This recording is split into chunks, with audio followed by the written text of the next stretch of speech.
There's a whole variety of experiences that people have that cause them to question, like, hey, maybe I don't actually fit into the definition of, man or woman, and that there's something else.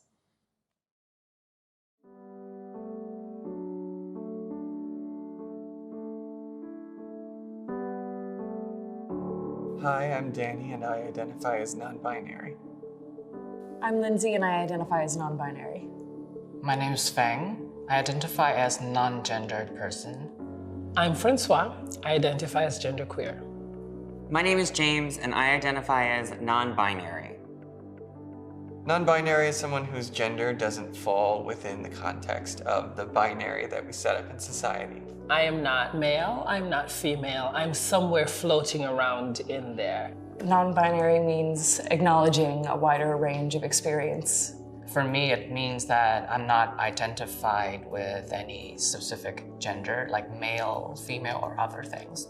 It's part of a larger kind of goal of questioning these assumptions about gender and questioning why there only need to be two. It gives me the freedom to express myself. If I wake up one day and I want to spike my hair and do punk rock makeup, I can do it. Every couple of decades, some designer decides that men's shorts are, suddenly 5 inches shorter or 5 inches longer. In the 70s, if you look at what men were wearing, they were like Rockettes, like shorts were up to here, and now it's like, get it, down to the knee.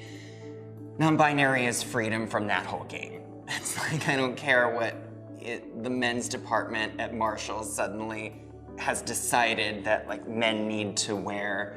I'm gonna go for what makes me feel more authentic.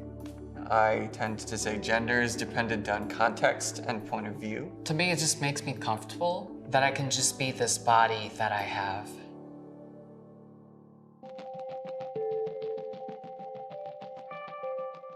I identified as a cis gay male. Cisgender is when your gender identity aligns with the gender that you were assigned at birth based on your anatomy. I saw myself as a cis man and just thought, well, I paint my nails and I wear lipstick, but I'm a cis man. And I knew what genderqueer was and non-binary. I knew of them, and I was like, I support it, I love it, but it's over there, that's not me. I identified as male before. I didn't really ever feel comfortable fitting into the masculine or male environments or just seeing myself as a man. I've always had questions as a child. I always would put on my mother's makeup and her lipstick. I identified quite a while before I came out to people. I started identifying as non-binary when I was 17.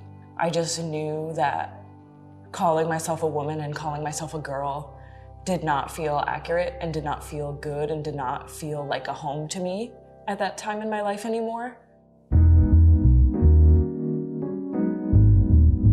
Most people are still very confused about trans identity, non-binary, gender fluid. Even though it's 2019, it's not something that everybody runs and be like, oh, you're genderqueer, yay, hugs and kisses, we love you still. The hardest thing about coming out at 17 is no one believes you. Everyone is like, wow, that's a really cute phase you're having. Even when I'm saying what I identify with, people still have a specific imagination of what that means. Most people are going to assume that you're one of two genders, a man or a woman, and so every single day you have to be correcting them and you have to be declaring that you're non-binary to pretty much every new person that you meet.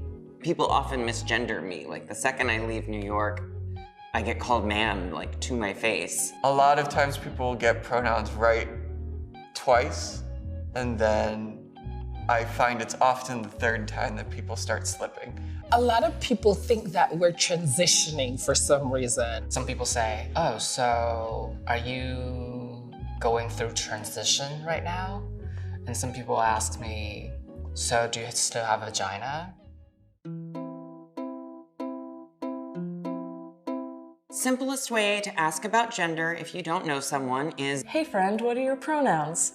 That's it. A lot of us are very different. Some people are like, don't misgender me, and it's a big thing. And I understand that, really, I do. Personally, I'm always very open and happy to talk to people about it. I remember a few times I went on job interviews and I dressed like how I am. And I did very, very well in the first interview. And they're like, oh, you did so well. Just when you come next time, can you dress like a boy? It's especially challenging in dating. No one really knows how to deal with you and whether they're allowed to be attracted to you, really. Some people, they just say they want to date men. the worst is whenever someone's like, well, yeah, but you have a penis, right? People will be very fixated with anatomical gender. You can't be seen as heterosexual, you can't be seen as homosexual. And so when you try to date a girl, it's like, you're too feminine, and you're not masculine enough. And you try to date a guy who's gay, and he's like, you're not masculine enough, or you're too feminine, or something. It's always something. I think people's knowledge of this is definitely getting a lot better with time. We're becoming more relatable. People are seeing us for who we are. And so I think that brings about this general air of acceptance. I think the future of gender identity, hopefully, is one where we don't force the binary on everybody. I think the future of gender identity is so much more like colorful and wide and different and like varied as we think it even can be. I hope that the future will move towards more of individual expression rather than this mob mentality to follow the crowd to be like everybody else. I definitely wish that we can all just pass through this phase of trying to categorize people and just take them as what they are. Being able to reclaim our narratives, I think that's the next step, is that trans voices are the ones speaking for trans people and non-binary voices become the ones speaking for non-binary people.